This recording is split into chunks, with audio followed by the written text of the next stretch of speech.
ქართული სერჟანტის კრედო ხა ერთ-ერთი რო ვთქვათ არის მე ვარ სერჟანტი ჯარისკაცთა წინამძღოლი.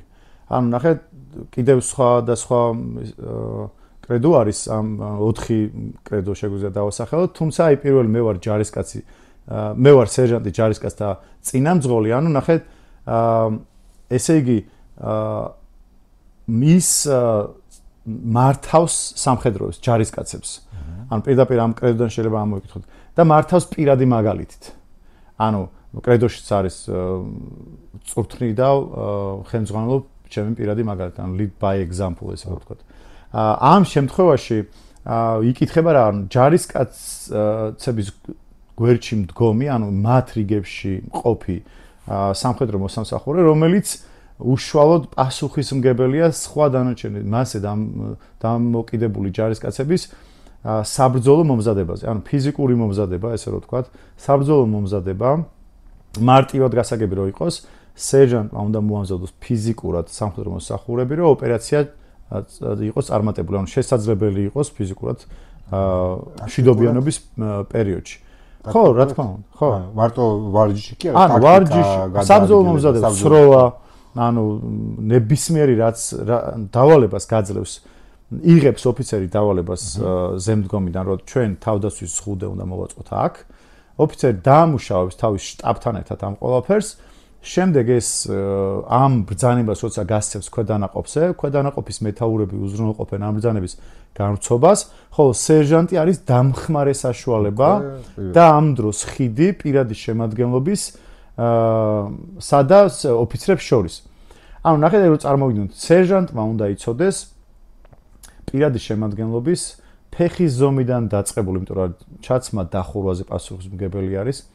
ანუ მის ფიზიკურ მონაცემებზე, ანუ რა შესაძლებლობები გააჩნია, შეუძლია თუ არა სირბილი, რა ტიპის იარაღი შეიძლება ატაროს, ანუ სროლების დროს დაკვირვება, ანუ ეს ანალიტიკის წარმოება რო დავუშვათ, ეს არის კარგი მსროლელი, ეს კარგი მეტყვია მქოვე, ეს კარგი ანუ მეკავშირე ოფიცერი, ანუ კავშირგაბმულობა, ან კარგი მძღოლი, ანუ ეს ყველაფერი ხო, ანუ ესე ხო არ იბადება უბრალოდ ამას აწარმოებს სერჟანტი ამ საქმიანობას, პლუს მათ დაძინება, გაღვიძება, ვარჯიში, კვება, მათი პრობლემები, ანუ ყველაფერში უნდა იყოს სერჟანტი ჩართული, ასე რომ ვთქვათ. ამისთვის ოფიცერს დრო არჩება, იმდენად შრომატევადია ამ დაგეგმარების პროცესი, რომ თვითონ ოფიცერსაც მარტო არ შეუძლია, მას ყავს თავისი შტაბი. ანუ სამსახურები, რომლებიც კონკრეტულად მის ასე რომ ვთქვათ ხედვას უზრუნველყოფენ, უკვე ანუ რეალიზაციაში მოყავთ და პროდუქტს უქმნიან, ესე რომ ვთქვათ. ხო და ამ დროს სერჟანტი ანუ ამ სამსახურთან რა თქმა უნდა ერთად მუშაობენ, მაგრამ სერჟანტის მოვალეობა ამ დროს არის პირად შემადგენლობასთან ყოფნა. პირად შემადგენლობასთან მუშაობა და მათი მუდმივი წვრთნა. სხვა შემთხვევაში, ანუ თუ სერჟანტ და ლიდერულ თვისებებზე რო საუბრობდით, ანუ ოფიცერი, როდესაც ინიშნება ქვედანაყოფში, მას შეუძლია ძალიან დიდი ხანი ლიდერული თვისებების გარეშე მართოს ქვედანაყოფი. ანუ მას არ ექნება პირად შემადგენლობასთან პრობლემა. ხო, სერჟანტს თუ არ გააჩნია ლიდერული თვისებები და შეუძლია მხოლოდ ყვირილი მაგალითად, ის აუცილებლად ასე ვთქვათ არ მიიღებს პირადი შემადგენლობა.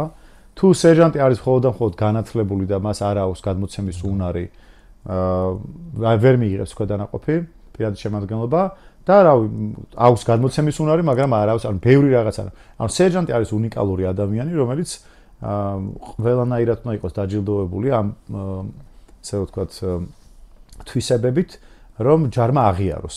იმიტომ წარმოიდგინეთ, მშვიდობიანობის პერიოდში მარტივია მართვა, წვრთნების ტარება და ასე შემდეგ, ხოლო აი ბრძოლის დროს იმ დროს რა თქმა უნდა პრაქტიკა გადგება, მაგრამ აუცილებელია მაგ დროსაც მართველი იყოს კარგი. და ესე ლოგიკურად მივედით სერჟანტი ომში. სერჟანტი ომში. რას აკეთებს სერჟანტი ომში? სერჟანტი ომში აბსოლუტურად იგივე იბრძვის. ხო, იბრძვის, პირველ რიგში მასაც ჩვეულებრივი, ანუ ის არ არის რაღაც მიმართულებების მიმცემი, აბსოლუტურად. ანუ სერჟანტი იწყება არზის სადღაც შტაბში და არ გეგმავს. შტაბში ძის. შტაბშიც არის. კარგი კითხვაა სხვათა შორის. დღეს თავდაცვის ძალებში ჩვენ როცა განვიხილოთ რომ სხვადასხვა ქვედანაყოფს, სხვადასხვა ქვეყანას უბრალოდ რაღაც დონეზე ყავს სერჟანტები და შეიძლება ბრიგადის სერჟანტის ზემოთ არ ყავდეს. ანუ სტრატეგიულ დონეზე არ იყოს სერჟანტი. დღეს ჩვენ საქართველოს თავდაცვის ძალებში ყველა სამსახური, რომელიც ემსახურება თავდაცვის ძალების მეთაურის ბრძანების აღსრულებას, ყველა სამსახურში არსებობს სერჟანტი. ანუ უბრალოდ სერჟანტი კი არ ზის, სამსახურის სერჟანტი. აი კავშირგაბმულობის სერჟანტი მაგალითად. ყველა ქვედანაყოფს თავის სერჟანტი ყავს უმაღლეს დონეზე. თუ არსებობს ბრიგადის მეთაური, არის ბრიგადის სერჟანტი. თუ არსებობს სარდლობის სარდალი, არსებობს სარდლობის სერჟანტი. და შესაბამისად დაბალ დონემდე. თავდაცვის ძალების სერჟანტის არსებობს. კი, და არსებობს თავდაცვის ძალების მთავარი სერჟანტი. ამ ეხა განათლებაზე რო ვილაპარაკოთ და ყველაზე დიდი სერჟანტი ვინ არის? ყველაზე დიდი სერჟანტი არის ყველაზე ბევრი შემადგენლობა პირადი შემადგენლობის საწყის არის ათეულის მეთაური. ნახეთ აი როგორ არის? 20-ეულის მეთაურიდან იწყება 20-ეულის ესა ოფიცრის თანამდებობები, 20-ეულის მეთაური, 100-ეულის მეთაური და ასე შემდეგ. ხოლო პირველი მეთაური არის 10 მეთაური და ეს არის სერჟანტი. აჰა. ანუ ჩვენთან ესია ყოველ შემთხვევაში. 10 მეთაური არის აუცილებლად სერჟანტი. ჯგუფის უფროსიც არის სერჟანტი. ანუ 10 მეთაური არის ყველაზე დიდი სერჟანტი. ყველაზე დიდი შემადგენლობა ყავს მაგას, ესე რომ ვთქვა. უშუალო დაქვემდებარებაში. თორე ხა ბრიგადის სერჟანტს შეიძლება 2000 კაცზე მეტი პირადი შემადგენლობა ექვემდებარებოდეს, როგორც სერჟანტი. უშუალოდ პასუხისმგებელია იმ ათეულზე. ხო და ბრიგადის სერჟანტი ვერ იქნება პასუხისმგებელი ყველა სერჟანტზე და ყველა კაპრალზე. ნუ ალბათ თუ სწორედ წარმოვიდგინე, ესე იგი, პირობითად ბრიგადის სერჟანტის დაქვემდებარებაში, ბჭყალებში არის ბატალიონის სერჟანტი, მერე 100-ეულის სერჟანტი. ბატალიონის სერჟანტები? ხო, სხვადასხვა ბატალიონის სერჟანტები გავიგე. ანუ იმ ბრიგადაში შემავალი ბატალიონის სერჟანტები. იმ ბატალიონების სერჟანტების დაქვემდებარებაში კი 100-ეულების სერჟანტები. ეს რაღაცა ხეიგება, ასე ვთქვათ. და მარტივი, ანუ არ არის მარტივი, მაგრამ ესე რომ საკომუნიკაციო ცივის ვისთან ხარ ხაზზე. ხო, აი ნამდვილი ქვედანაყოფი რაც არის, ქვედანაყოფის მეთაურად, ეს არის ათეულის მეთაური, ათეულის სერჟანტი. და დაუბრუნდეთ მან, რა საკეთებს ომში სერჟანტი?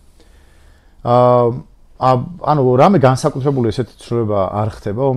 მშვიდობიანობის პერიოდში მისი მთავარი ფუნქცია არის მოამზადოს, საბრძოლო მომზადება ჩაუტაროს, მოამზადოს ბრძოლისთვის.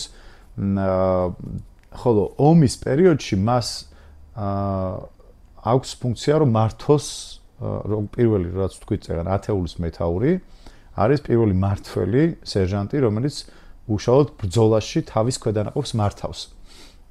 დანარჩენი ეს სერჟანტები არიან მხარდამჭერი ჯაჭვი მეთაურის ბრძანების შესრულების. ანუ როგორც ვახსენე, ყველა სამსახური ომის პერიოდში ხო ერთვება ჩვეულებრივად თავის ფუნქციამოვალებებით. შესაბამისად სერჟანტი ჩართულია. ეს არა ქვედანაყოფს მე ვიძახი, არა პირად შემადგენლობასთან არსებული მართველი სერჟანტები. ხოლო დანარჩენი 100-ეულის სერჟანტი, 20-ეულის სერჟანტი, 10 მეთაური, ესენი უშუალოდ ბრძოლაში არიან ჩართულები თავის 20-ეულის მეთაურთან ერთად. ხოლო ხშირ შემთხვევაში თუ 20-ეულის მეთაური, ანუ ოფიცერი ჩამოშორდება ქვედანაყოფს, 20-ეულის სერჟანტს აქვს იმ დონის განათლება, რომელმაც ხო ის ითავსებს და აგრძელებს ბრძოლას. სანამ არ მოხდება შევსება, განახლება ამ თანამდებობის, ესე რომ ვთქვათ. ანუ რო შევაჯამოთ ჩემი სამოქალაქო ტვინით, მშვიდობიანობის დროს სერჟანტი არის მასწავლებელი. ხო. და ომიანობის დროს უკვე მებრძოლი ხელმძღვანელი. მებრძოლი ხელმძღვანელი, ან უფრო მხარდამჭერი რგოლი, მეთაურის მეთაური, როდესაც უშუალოდ უკვე დავალებას გასცემს შეტევაზე იქნება გადასასვლელი თუ თავდაცვაში, ამ შემთხვევაში უკვე ეს არის მააკოორდინირებელი ძალა, რომელიც უშუალოდ მონაწილეობას იღებს, ანუ წინამძღოლი ხელმძღვანელი ქვედანაყოფი თუ მიდის ის სერჟანტი თავის ჯარისკაცებთან ერთად იღებს მონაწილეობას ბრძოლაში.